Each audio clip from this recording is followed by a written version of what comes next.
आप यहाँ क्या आश्वासन एक्चुअली अब इतनी बड़ी दुर्घटना घटी है। अब आश्वासन के लिए या शोक शब्द न प्रकट करने के लिए कोई शब्द नहीं है। आज पूरा समाज निरुत्तर हुआ है, क्योंकि आज जो ये घटनाएं अभी जो घटी है या इसके पहले जो हमारे स्वर्गीय विधायक हमारे जो है राजू पाल जी की घटना घटी थी, ये घटनाएं कोई जातीय कोई पर्सनल घटनाएं पर्सनल दुश्मनी नहीं रही। ये राजनीतिक दुश्मनी है। राजनीतिक दुश्मनी को लेकर के चूंकि किसी एक अपराधी माफिया का ये राजनीतिक गढ़ था, उस गढ़ को जो है कि हमारे वीर योद्धा जो है कि अपने राजू पाल जी ने उसकी राजू पाल जी को जान दे करके उसकी कीमत चुकानी पड़ी। और उस घटना में गवाह के रूप में अपने उमेश भैया जी थे, और जिनका कि लगातार 2006 से फिर इनका अपहरण किया गया, प्रताड़ित किया गया, डराया धमकाया गया, और लगातार हमेशा खतरे के घंटी इनके ऊपर बजती रही, इनकी जान हमेशा खतरे पर रही। 2006 के बाद से हमारे प्रदेश में लगभग सपा बसपा भाजपा की सरकार रही। ये सभी सरकारों ने केवल राजनीति की, खास करके हमारे प्रयागराज की धरती पे विधायक राजू पाल जी की हत्या पे और उमेश पाल जी के संघर्ष पे, लेकिन किसी ने भी इनकी सुरक्षा का ध्यान नहीं दिया। 2006 से अब तक लगातार खतरा था। 2006 के बाद 7 से बहुजन समाज पार्टी की पूर्ण बहुमत से सरकार बनी। अगर इनको सुरक्षा के दृष्टि से सुरक्षा देना ही था, आप देखिए गनर रहने के बाद ये स्थिति हुई। अगर इनको एमएलसी बना करके प्रोटोकॉल मेंटेन किया गया होता और या तो विधानसभा में इनको भेजा गया होता विधायक बना करके, तो आज इनकी दुर्दशा नहीं होती, आज हत्या नहीं होती।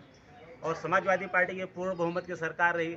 समाजवादी पार्टी ने भी इन्हें कार्यकर्ता समाजवादी पार्टी के रहे उमेश भैया, बहुत लंबा समय तक काम किया, लेकिन समाजवादी पार्टी ने आश्वासन दिया, लेकिन इनको सदन विधानसभा में भेजने का काम नहीं किया।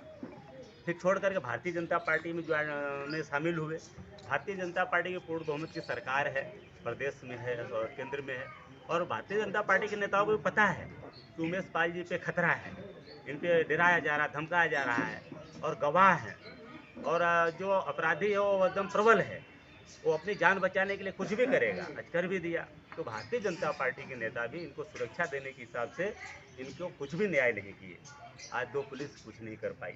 तो मैं आज सरकार से पुनः मैं कहना चाहता हूँ आपके माध्यम से, लोगों ने राजनीति करके हमारे समाज के साथ, लोगों के साथ तो दुर्व्यवहार किया ही किया, भागीदारी नहीं दिया, सुरक्षा नहीं दिया, लेकिन पुनः आज उनकी माता जी हैं, उनकी धर्मपत्नी जी हैं, दो प्यारे छोटे उनके बच्चे हैं, तो उनको सुरक्षा की सख्त ज़रूरत है। क्योंकि आगे भी गवाही देना है, जो अपराधी हैं इसमें संलिप्त हैं उनको भी सजा हो, तो उसके लिए गवाह चाहिए। तो गवाह जब इनको सुरक्षा मिलेगी तभी गवाही दे पाएंगे, तभी अपराधी को सजा मिल पाएगी। जैसे हमारे मुख्यमंत्री आदरणीय योगी आदित्यनाथ जी ने कल हमने सुना, उन्होंने कहा कि अपराधी को मिट्टी में मिला देंगे। तो आपको अपराधी को मिट्टी में मिला देने के लिए भी गवाह की सुरक्षा की तो ज़रूरत है। तो इसलिए कम से कम मैं आप लोगों के माध्यम से मैं कहना चाहूँगा आदरणीय मुख्यमंत्री महोदय से कि आप कम से कम इनकी, हमारे उमेश भैया जी की विशेष धर्मपत्नी जी हैं, और तो उनको कम से कम आप प्रयास करें कि आप सदन में एमएलसी बना करके आप सदन में भेजें, और या आयोग नगर के किसी चेयरमैन बना करके आप भेजें। कम से कम उनको एक सुरक्षा का प्रोटोकॉल मैनेज हो। कम से कम अब लखनऊ में कम से कम आवास वगैरह मिल जाए। अब यहाँ शेर के मुंह में रह करके कितना सुरक्षित रहेंगे हमको तो नहीं लगता है। तो उनको सुरक्षा का थोड़ा सा ये मिले, ऐसा हमारी मांग है कि कम से कम एमएलसी में लाए। टिकट मांग रहे थे भाजपा से, तो टिकट न देकर क्या उनके साथ नाइंसाफी की गई है? बिल्कुल नाइंसाफ़ी की गई है, इसलिए की गई है कि सबको पता था कि इनके ऊपर खतरे की तलवार लटक रही है, खतरा है, जान का खतरा है। ये कई बार अपनी सुरक्षा की मांग भी किए, उसके बाद आप अगर टिकट नहीं दे पा रहे हैं, सदन में नहीं भेज पा रहे हैं, जिसका नतीजा आज सब भुगत रहे हैं। आज इनको जान दे के कीमत चुकानी पड़ी।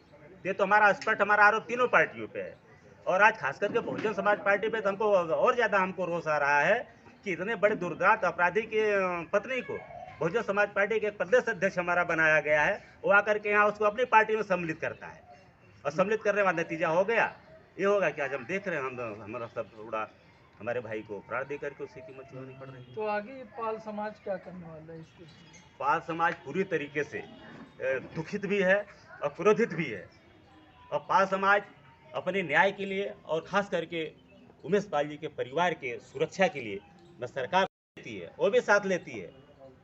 तो इनको भी अगर एमएलसी बनाना है तो इनके खुद के अपने पति और परिवार समझ में आता है, तो इससे बाहर उभरे।